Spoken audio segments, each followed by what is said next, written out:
اکثر اوقات جب کوئی ہمارا اپنا ہم سے جدا ہو جاتا ہے، جس طرح اگر والدین کی خدا نخواستہ وفات ہو جائے، میاں بیوی میں سے کسی ایک کی ڈیتھ ہو جائے، یا کسی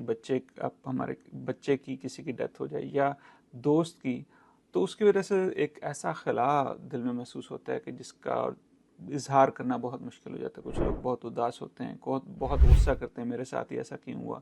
کچھ لوگ کافی دیر تک ان کو یقین ہی نہیں ہوتا کہ ایسا ہوا بھی ہے کہ نہیں ہوا۔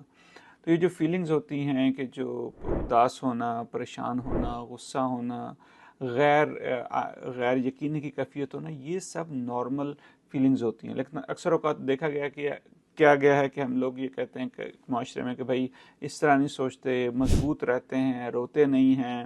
اور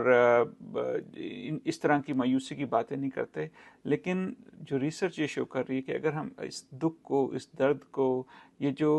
جو گیپ اور یہ جو ہول جو اندر پیدا ہوا ہے کسی کے جانے کی وجہ سے، اگر ہم ان کے موقع فراہم نہیں کرتے اس کے بارے میں بات کرنے کی، اس اداسی کو، اگر کسی کو رونا آ رہا ہے، کسی کو غصہ آ رہا ہے، اگر وہ موقع فراہم نہیں کرتے تو یہ چیزیں اندر ہی اندر ہمیں اندر سے کھا جاتے ہیں، جس کی وجہ سے پھر ڈپریشن ہوتی ہے، انگزائٹی ہوتی ہے، لوگ اور زیادہ جو ہے وہ آئسولیٹ اور ہونا شروع ہو جاتے ہیں۔ تو اس لیے آپ اکثر دیکھا گیا کہ جی وقت کے ساتھ زخم خود ہی ٹھیک ہو جاتے ہیں، وقت کے ساتھ زخم ٹھیک نہیں ہوتے۔ یہ جو زخم ہوتے ہیں یہ وقت کے ساتھ ٹھیک نہیں ہوتے، بلکہ یہ اظہار کرنے سے، اس کے بارے میں بات کرنے سے،